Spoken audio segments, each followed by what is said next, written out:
ஆண்டவரும் இரட்சகருமாகிய இயேசு கிறிஸ்துவின் இனிய நாமத்தில் உங்கள் யாவருக்கும் அன்பின் வாழ்த்துக்களை தெரிவித்துக் கொள்கிறேன். அருமையான தேவப்பிள்ளைகளே, புதிய நாள் புதிய நம்பிக்கை தின தியானத்தின் மூலமாய் இந்த நாளில் கூட உங்களை சந்திப்பதில் நான் மிகுந்த மகிழ்ச்சி அடைகிறேன். அல்லேலூயா. இன்றைக்கு கூட கர்த்தர் நமக்கு கொடுக்கிற வார்த்தை என்ன? யோபுவின் புஸ்தகம் 23ஆம் அதிகாரம் 10வது வசனத்தை கூட வாசிக்க கேட்போம். ஆனாலும் நான் போகும் வழியை அவர் அறிவார், அவர் என்னை சோதித்த பின் நான் பொன்னாக விளங்குவேன். பாருங்க, யோபு ஒரு காரியத்தை சொல்லுகிறார், ஆனாலும் நான் போகிற வழியை அவர் அறிவார். ஆமென். தேவ பிள்ளைகளே, நீங்கள நானும் போகிற வழியை சரியாய் அறிந்திருக்கிறவர் நம்ம அருமை இரட்சகர் ஆண்டவர். ஆமென்.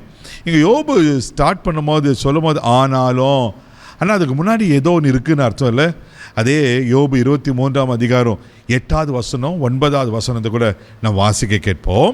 இதோ நான் முன்பாக போனாலும் அவர் இல்லை, பின்பாக போனாலும் அவரை காணேன், இடதுபுறத்திலும் அவர் கிரியை செய்தும் அவரை காணேன், வலதுபுறத்திலும் நான் அவரை காணாதபடிக்கு ஒளித்திருக்கிறார். பாருங்களேன், எவ்வளோ அழகாக பயங்கரமாக இருக்கு. நான் முன்னாடி போனாலும் அவரை பார்க்கல, பின்னாடி போனாலும் அவரை காணல, என் வலதுபுறம் இடதுபுறம் திரும்பினாலும் எங்கேயுமே இல்லை, ஒளிந்திருக்கிறார் போல இருக்கு. இப்படி சொல்லிட்டு, ஆனாலும் அவர் முன்னையும் இல்லை பின்னையும் இல்லை, வலதுபுறம் இடதுபுறம் எங்கேயுமே இல்லை, ஆனாலும் நான் போகிற வழியை அவர் அறிவார். இல்லை, எவ்வளோ பெரிய நம்பிக்கை பாருங்க. யோபின் சரித்திரம் நிறைய நம்ம தியானிச்சிருக்கிறோம். யோபின் சரித்திரம் நம்மளுக்கு நன்றாக தெரியும். தெய்வ பிள்ளைல எத்தனை பாடுகள், ஒரே நாளில் 10 பிள்ளைங்க செத்து போகிறாங்க, ஆடு மாடு ஒட்டகம் மிருக ஜீவன்களாம் மரித்து போகிறது.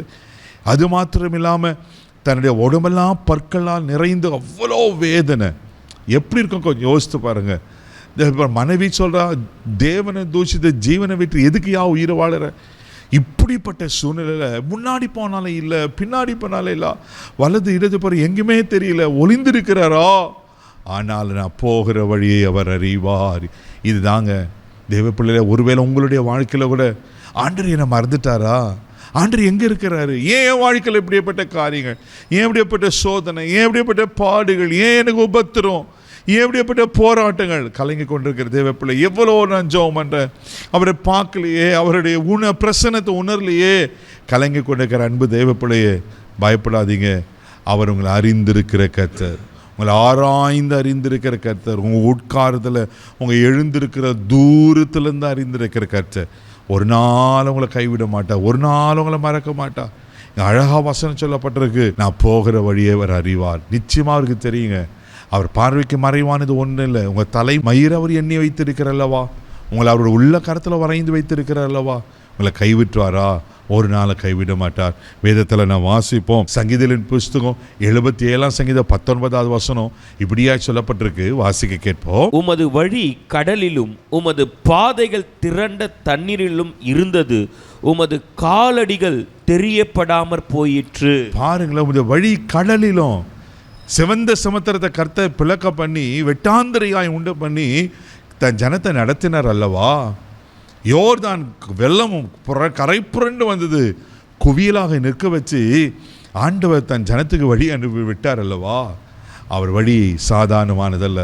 தேவ பிள்ளைகளே, நீங்கள் போகிற வழியை அழிந்திருக்கிறார். நான் உனக்கு போதித்து நடக்க வேண்டிய வழி உனக்கு காட்டுவேன்னு வாக்கு பண்ண ஆண்டவர் நிச்சயமாக உங்களை நடத்துவார், உங்களை கைவிட மாட்டார். நம்புங்க, விசுவாசிங்க. கண்களை மூடி நம்ம செபிக்கலாம். அன்பு தகப்பனே, நமக்கு நன்றி சொல்லி துதிக்கிறோம், உம்மை ஸ்தோத்திரப்பா. ஆண்டவரே, வலது புறத்தில் இடது புறத்தில் என் முன்னாடி பின்னாடி இல்லை ஒளிந்திருக்கிறார் போல இருக்கு, ஆனாலும் நான் போகிற வழி அறிவார்னு யோபு சொல்லுகிறோன்னுமாய்.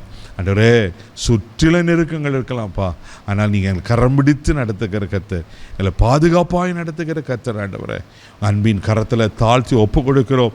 ஆவியான நீர் பொறுப்பெடுத்துக் கொள்ளுங்கப்பா. ஆண்டவரே, இந்த நாள் முழுவதும் நீங்கள் கரம் பிடித்து நடத்தும். எங்களுக்கு என்ன வழி காண்பிக்கணுமோ அந்த வழி வெளிப்படுவதாக நான் ஜெபிக்கிறோம். கிருபையில கரத்தில் தாழ்ச்சி ஒப்பு கொடுக்கிறோம். இந்த நாள் முழுதும் கரம் பிடித்து நடத்தும். இயேசுவின் மூலம் ஜெபக்கிறோம் பிதாவே, ஆமென். உங்கள் வழி அவர் அறிந்திருக்கிறார். தைரியமாக போங்க. God bless you.